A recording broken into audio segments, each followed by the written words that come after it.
నమస్కారం గురువుగారు. ఆశీర్వచనం తల్లి. గురువుగారు, ధన ప్రాప్తి కోసం కుబేర యంత్రం అనేది ఎలా పెట్టుకోవాలి? ఎలా పెట్టుకుంటే మనకు శ్రేష్టం? శ్రీ మహాగణాధిపతయ నమ. ఐం మహాసరస్వత్యే నమ. శ్రీ లలితాంబికాదేవియే నమ. ధన ప్రాప్తి కోసము కుబేర యంత్రము ఎలా పెట్టుకోవాలి? కుబేర యంత్రము అనేటువంటిదమ్మా కొంతమంది ముగ్గుతో వేసుకుంటుంటారు, కొంతమంది రాగి యంత్రాన్ని తెచ్చుకుంటారు, కొంతమంది వెండితో తయారు చేసి పెట్టుకుంటూ ఉంటారు. ఏది ఏమైనా అమ్మ, ఒక యంత్రము మనము అక్కడ ముగ్గుతో వేసుకునేట్టయితే ఒకవేళ ముందు కాస్త పసుపు వేసి దేవతా మందిరములో శుద్ధి చేసుకున్న తర్వాత కుబేర యంత్రము వేసి కాస్త పూలు అవి దాని మీద చిలకరించి దాని మీద ఒక దీపం పెట్టుకోవడం అనేటువంటిది ఒక పద్ధతి. కుబేర యంత్రం దేనికి పెట్టుకుంటున్నాము? ధనము రావడం కోసమే కదా.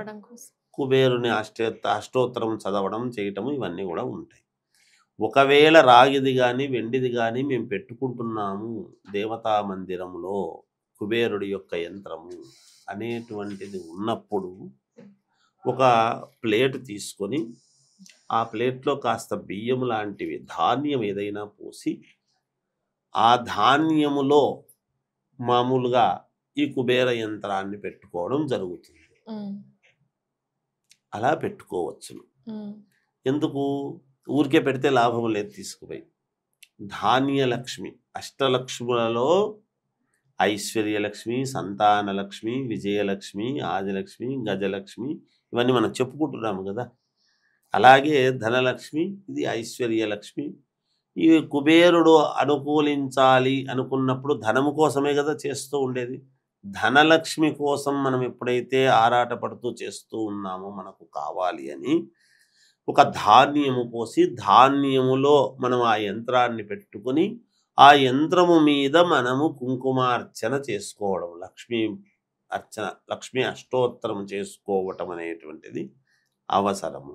ఆ తర్వాత అగరబత్తీలతో ధూపం వేయటము, ఒక టెంకాయ కొట్టి చేయటము మొదటి రోజు.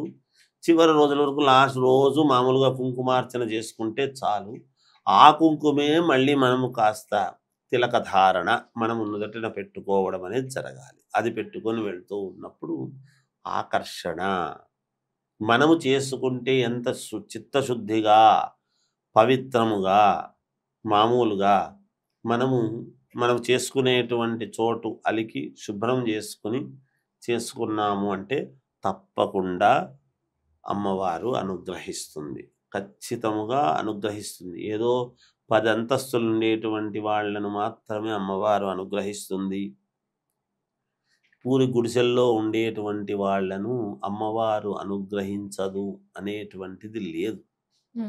మనము చేసుకునేటువంటి విధానము చిత్తశుద్ధిగా అమ్మవారిని అనుకొని నాకు కలిగినటువంటిది ఇదే తల్లి, నాకు కలిగినంతలో నీకు లోపము చెయ్యకుండా నేను చేసుకుంటున్నాను అనుకొని మనస్ఫూర్తిగా ఎప్పుడైతే మనం చేసుకుంటామో తప్పకుండా అమ్మవారు 100% అనుగ్రహించి తీరుతుంది.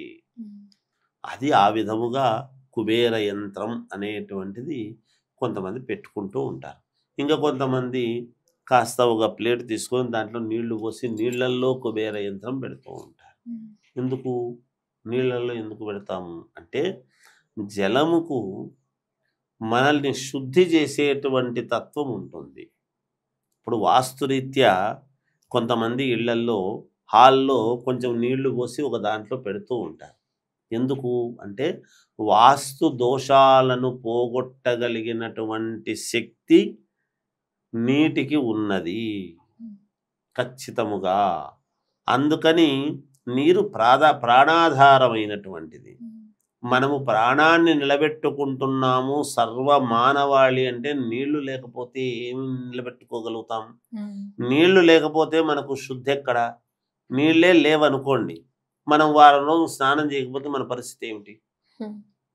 మన బట్టలు శుభ్రం లేకపోతే మన పరిస్థితి ఏమిటి? అందుకని నీటి వలన శుభ్రత, నీటి వలన స్వచ్ఛత, అగ్ని వలన, నీటి వలన, మట్టి వలన మనం శుభ్రత అవుతున్నాము. పంచభూతాల వలననే మనకు శుద్ధి అవుతున్నాం. మనం వాటి వల్లనే మనం బతకగలుగుతున్నాము. లేకపోతే ఎక్కడి నుంచి వస్తుంది? లేదు. అందువలన కొంతమంది నీళ్ళల్లో కూడా పెట్టి వేరే ఒక దాంట్లో కుంకుమార్చన చేసి ఆరాధించేటువంటి విధానము కూడా ఉన్నది. అదొక విధానం. యంత్రం అలా పెట్టుకోవచ్చు. ఇలా ఎవరెవరి సౌకర్యార్థము వాళ్ళ అనుకూలాన్ని బట్టి వాళ్ళు కుబేర యంత్రాన్ని పెట్టుకొని ఆరాధించడము, తద్వారా ధనలక్ష్మీదేవిని అనుగ్రహాన్ని పొందుదురుగాక అని తెలియజేస్తూ జయోస్తు. ధన్యవాదాలు గురుగారు.